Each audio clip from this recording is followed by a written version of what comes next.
यह हुआ निर्भया के 5वें गुनहगार का, जो नाबालिग होने के कारण रिहा हो गया था। माना जाता है कि यही नाबालिग आरोपी निर्भया गैंगरेप और हत्या का सूत्रधार था और उसी ने कथित तौर पर सबसे ज्यादा दरिंदगी की। दिल्ली में साल 2012 में हुए निर्भया गैंगरेप केस में दिल्ली की पटियाला हाउस कोर्ट ने मंगलवार को चारों दोषियों का डेथ वारंट जारी कर दिया। चारों दोषियों को 22 जनवरी को फांसी दी जाएगी। मौत की सजा पाने जा रहे इन दोषियों मुकेश सिंह, पवन गुप्ता, विनय शर्मा और अक्षय ठाकुर के अलावा मामले में 2 और दोषी भी थे। इनमें से एक गुनहगार राम सिंह ने जेल में ही कथित तौर पर खुदकुशी कर ली। इसके अलावा एक और दोषी भी था। वारदात के वक्त नाबालिग होने के कारण उसे जुवेनाइल कोर्ट से 3 साल की ही कैद हुई और अब वो आजाद है। यही अकेला दोषी है, जिसका चेहरा और यहाँ तक कि नाम भी दुनिया नहीं जानती है। जाने, कहाँ है निर्भया का नाबालिग गुनहगार और कैसे बिता रहा है जिंदगी? क्या है निर्भया का मामला? 8 साल पहले 16 दिसंबर 2012 को एक पैरामेडिकल छात्रा के साथ घटा हादसा देश के राजधानी के लिए बदनुमा दाग बन गया। 16 दिसंबर की रात निर्भया अपने एक दोस्त के साथ फिल्म देखकर लौट रही थी। रास्ते में दोनों ने मुनीरका से एक बस ली। इस बस में उनके अलावा 6 लोग हैं। जल्द ही उन लोगों ने निर्भया से छेड़खानी शुरू कर दी, जो रेप में बदल गई। इस बीच निर्भया के दोस्त को दोषियों ने पीटकर बेहोश कर दिया था। बर्बर गैंग रेप के बाद उन लोगों ने खून से लथपथ निर्भया और उसके दोस्त को वसंत विहार इलाके में चलती बस से फेंक दिया।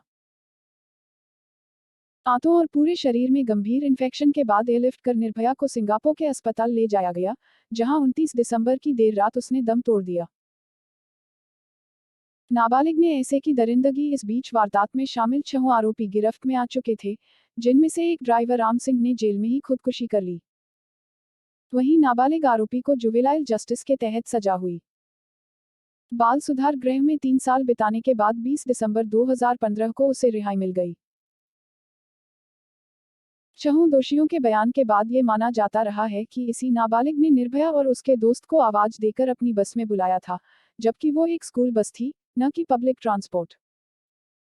निर्भया के बैठने के बाद उसी ने छेड़छाड़ शुरू की और अपने साथियों को रेप के लिए उकसाया।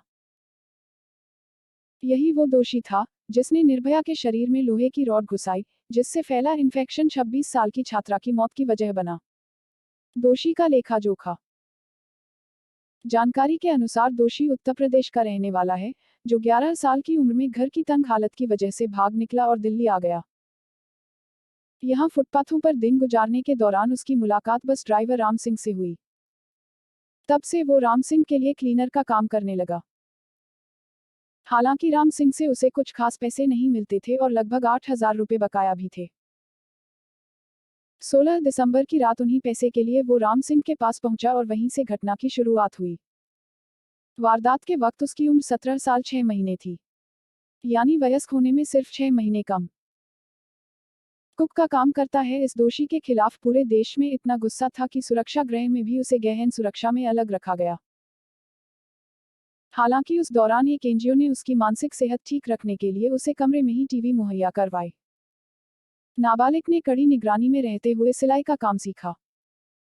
बाद में उसने खाना पकाने में अपनी रुचि दिखाई, जिससे उसे कुकिंग का काम भी सिखाया गया। आफ्टर केयर से रिहाई के बाद उसे उसके घर वालों की इजाजत के बाद दक्षिण भारत के एक अनाम जिले में रखा गया है।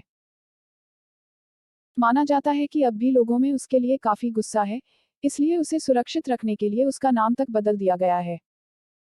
बदले हुए नाम के साथ वो रेस्टोरेंट में काम करता है। समय समय पर उसके काम की जगह बदल दी जाती है ताकि किसी पर भी उसकी असल पहचान जाहिर न हो सके। इसी मामले के बाद कानून में हुए बदलाव। निर्भया मामले के बाद देश में बलात्कार की परिभाषा में काफी बदलाव हुए। इससे पहले सेक्सुअल पेनिट्रेशन को रेप माना जाता था, लेकिन इस घटना के बाद छेड़छाड़ और दूसरे तरीकों से यौन शोषण को भी बलात्कार में शामिल किया गया। पार्लियामेंट में नया जुवेनाइल जस्टिस बिल पास हुआ, जिसमें बलात्कार, हत्या और एसिड अटैक जैसे क्रूरतम अपराधों में 16 से 18 साल के नाबालिग आरोपियों पर भी वयस्क कानून के तहत आम अदालतों में केस चलता है। नए कानून के तहत 16 से 18 साल के नाबालिग को इन अपराधों के लिए बाल संरक्षण गृह में रखा जाने की बजाय सजा हो सकती है। हालांकि ये सजा अधिकतम 10 साल की ही हो सकती है और फांसी या उम्र कैद नहीं दिया जा सकेगा।